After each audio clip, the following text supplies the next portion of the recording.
Graças e paz, irmãos. Vamos abrir nossas Bíblias no livro de Romanos. Romanos, no capítulo 6.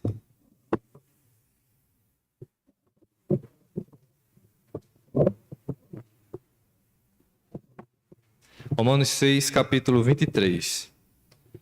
É um texto conhecido muito conhecido. Oi?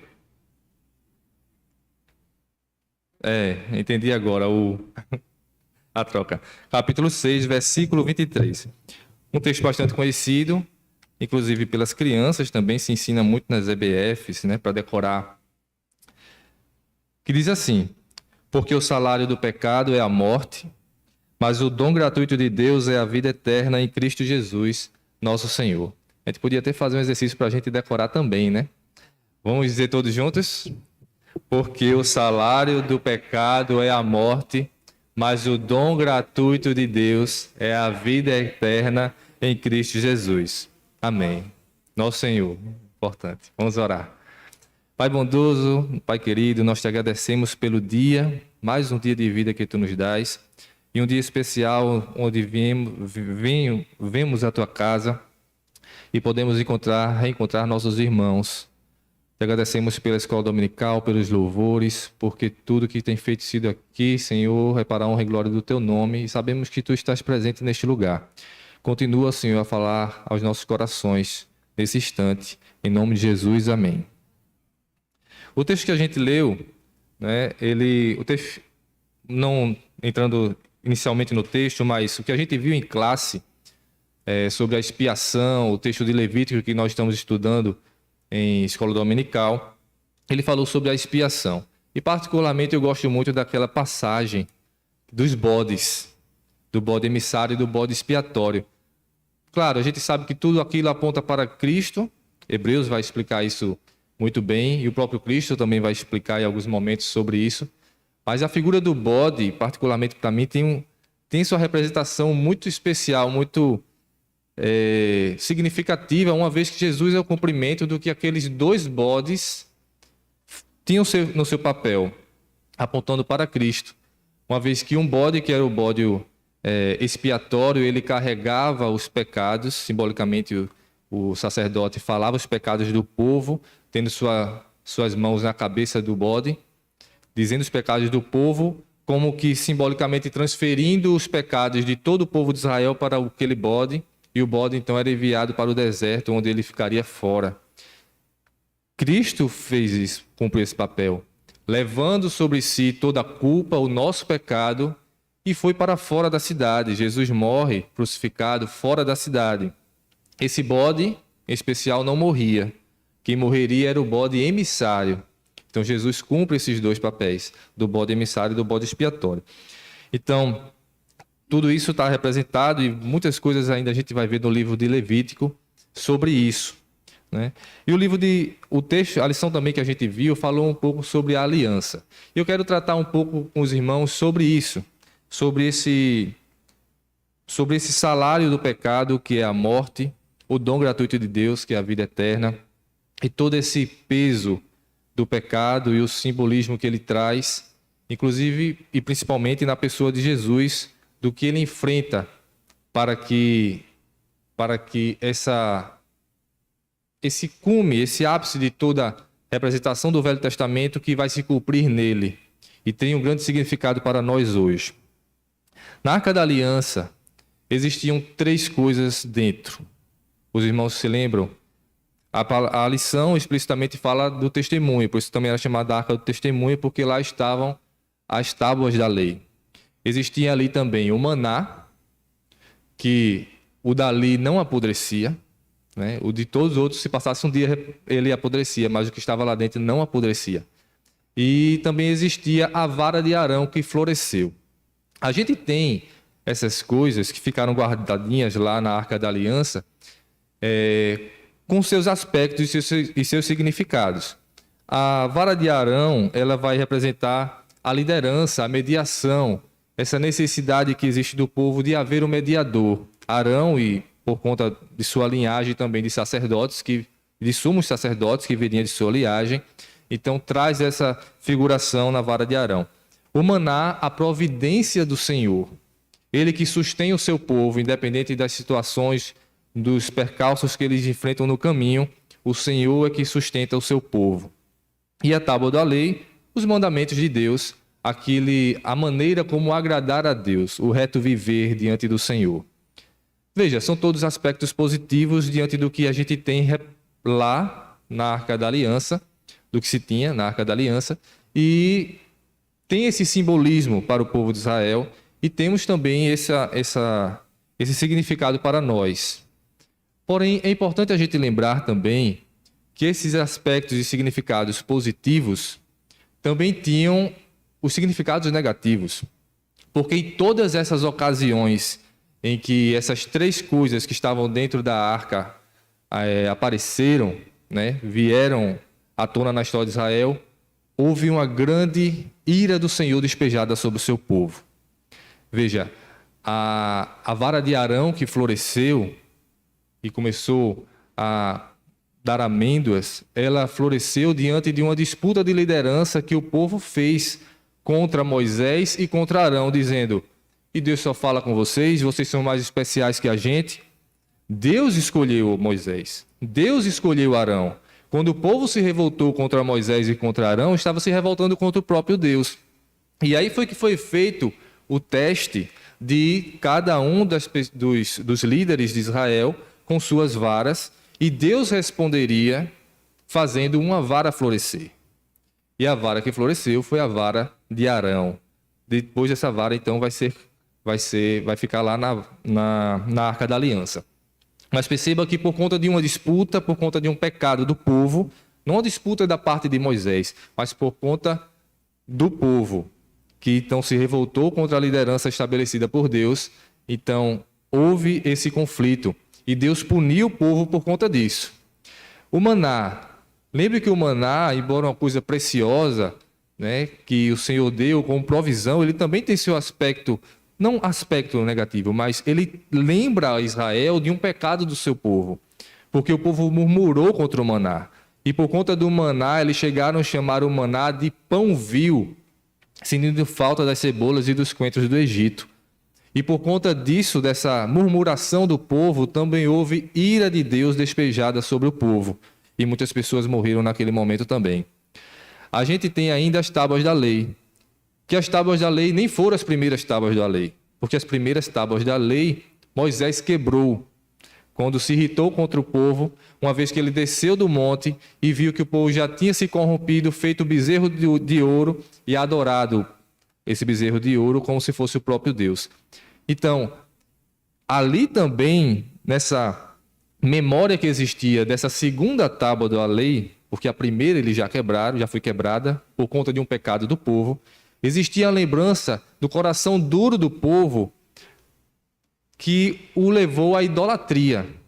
Então, perceba, essas três coisas são coisas maravilhosas que existiam na arca, que lembravam o povo da providência do Senhor, da graça do Senhor, do benefício do Senhor no estabelecimento de um mediador, da lei do Senhor, que também estabelece uma aliança e um relacionamento próximo que existe entre Deus e o seu povo, o povo escolhido de Deus. Mas também há uma lembrança terrível do pecado do povo, de coisas que Deus deu graciosamente e o povo rejeitou.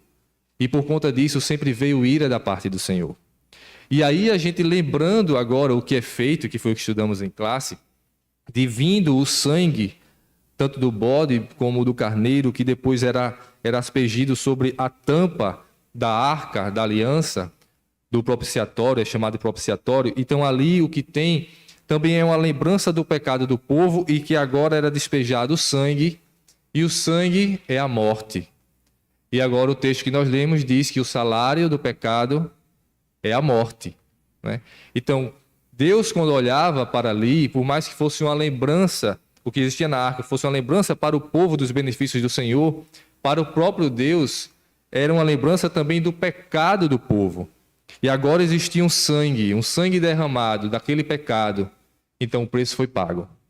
Isso recorrentemente acontecia, porque havia então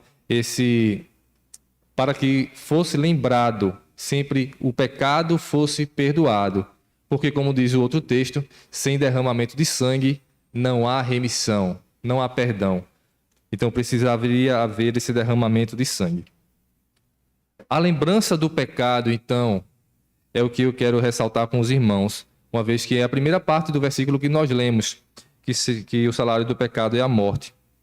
Porque quando a gente lembra de Cristo, nós lembramos da salvação, né? Nós lembramos da sua graça sobre nós, do seu poder sobre nós, da sua salvação que nós temos hoje graciosamente no Senhor. E claro, se fala de salvação, se pensa também de algo de onde você foi salvo, de uma perdição que você estava. Mas isso não pode ser nublado pelo benefício que foi causado. A gente tem que se lembrar também da coisa ruim de onde nós saímos, das coisas ruins que nós praticamos e daquilo que nos afastava do Senhor. Na ceia, na Santa Ceia que nós vamos hoje tomar à noite aqui, nós nos lembramos da morte e da ressurreição de Cristo. Mas precisamos nos lembrar também da motivação pelo qual isso aconteceu, a morte e a ressurreição de Cristo. E qual foi essa motivação? João 3,16 vai dizer, veja que eu estou dizendo vários versículos que são os versículos ensinados em EBF, né? João 3,16 vai dizer que Deus amou o mundo de tal maneira que deu seu Filho unigênito para que todo aquele que nele crê não pereça, mas tenha vida eterna. A intenção, a motivação era para que o mundo não se perdesse, para que o mundo viesse a crer nesse Filho enviado de Deus, que ele amou de tal maneira para que não se perdesse, para que eles não ficassem na morte eterna.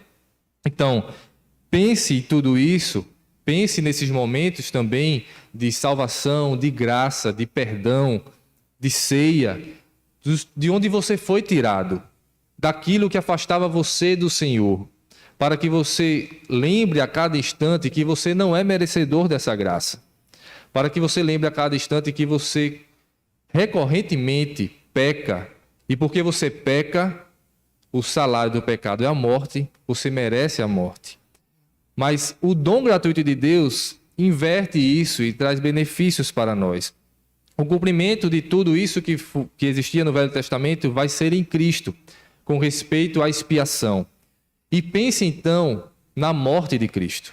O quanto ele sofreu, o quanto aquilo foi terrível, foi horrendo. E perceba o quanto a desgraça do que aconteceu com ele traz graça sobre nós, mas também traz o peso que é o pecado. Jesus foi humilhado, destruído e pisoteado de diversas maneiras. Em todos os aspectos do ser humano que você possa pensar, estava ali na morte de Cristo.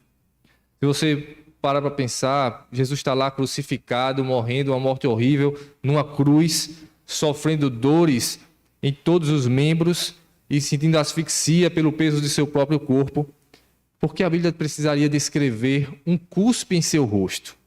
Não parece pequeno um cuspe comparado com uma morte de cruz? Não é pequeno. E não é sem propósito que a Bíblia fala sobre isso. Porque ele está dizendo que Jesus foi afetado em todos os seus aspectos. Como homem, como ser humano, a humilhação de ter a sua moral afetada, pisoteada, humilhada, os insultos, tudo aquilo que ele passou e coisas que lembravam a ele o tempo todo o que ele havia dito, que ele é o rei. Então o cobriram com um manto vermelho, colocaram uma coroa de espinhos, humilhando e zombando daquilo que ele de fato era, o rei dos reis. E aquilo tudo batendo nele, cuspindo nele, socando ele, chicoteando ele, na dor física, na dor mental, na dor espiritual, tudo aquilo que estava acabando com ele. E aquele momento, então, mostra que é terrível a morte de cruz. E é terrível a tal ponto que não era simplesmente ruim, porque a morte de cruz era algo estabelecido na cultura greco-romana, né? Então, existia uma humilhação, era um grande espetáculo de caminhada, né? Jesus, os crucificados, eles tinham que caminhar e sendo insultados numa grande multidão que acompanhava, insultando e humilhando as pessoas que eram crucificadas. Jesus passou por isso, e em tudo isso é mostrado como nessa cultura greco-romana era assim que se tratava, humilhando, acabando com o indivíduo e todas as suas particularidades. E também, não só para a Grécia e Roma, mas para os próprios judeus. Porque lembre que na Bíblia vai ter escrito que é maldito todo aquele pendurado em madeiro. Então, tanto para os judeus como para os gregos e os romanos, que era a cultura daquela época, quem morria daquela forma era uma maldição terrível. E todo um espetáculo montado em cima de um horror de uma pessoa. E pense também que Jesus não era o único crucificado. Outras pessoas foram crucificadas. Existiam outros tipos de mortes, inclusive de outras sociedades também. E a gente não pode pensar que mas Jesus teve medo da morte, por isso ele vai orar ao Pai e dizer: Pai, se possível, afasta de mim esse cálice. Até porque, quando a gente pensa na história, tantas pessoas morreram por outros motivos, né, e se tornaram mártires por causas, não necessariamente coisas relacionadas à fé. Mas até em termos da fé, existiram muitos mártires que, na hora da morte, demonstraram imensa coragem, disse: eu morro pelo meu Deus, eu morro por Cristo. Você pensa, e Jesus teve medo desse momento? Não. Na verdade, não era esse o momento terrível de Cristo. O momento terrível, na verdade, é quando a ira de Deus vai ser despejada sobre ele. Porque ali estava sobre ele todo o nosso pecado. O pecado de uma humanidade inteira. O pecado de todas as gerações que já aconteceram antes. O que Jesus enfrenta na cruz, além de toda a descrição física do que eu falei, da coisa real que ele sentiu em sua pele, em sua alma, em sua mente, acabando com ele, existiu o peso da ira de Deus sobre ele. E a ira de Deus é o inferno. Por isso o catecismo vai dizer que Jesus visitou o Hades, porque naquele instante ele viu o inferno, a ira de Deus completa derramada sobre ele. E as palavras que ele pronuncia: Deus meu, por que me desamparaste? É disso que está se tratando. O próprio Deus, Senhor da glória, que se fez homem, enfrenta tal humilhação, enfrenta de tal forma, carrega de tal forma o pecado, que ele se aparta de Deus nesse instante e recebe toda a ira do Senhor. E lembre que o tempo todo ele está sendo lembrado na terra do seu poder, com coroas de espinho, com mantos, como um manto vermelho, como se ele fosse um rei. E lembre-se do que ele diz a Pedro, quando Pedro corta a orelha daquele soldado: se eu quisesse e orasse, Deus enviaria, meu Pai enviaria legiões de anjos para me defender. Veja quanto Jesus está sendo tentado na morte, em toda aquela zombaria e dor, e no sofrimento que ele teve enfrentando a ira do Senhor, sabendo que bastava uma palavra e todos os seus anjos viriam em seu socorro.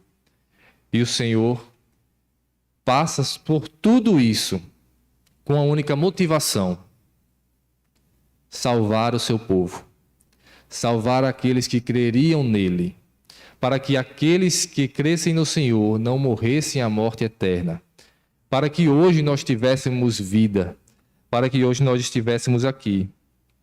A pior parte de tudo, a ira, o castigo e o inferno, Cristo passou naquele momento.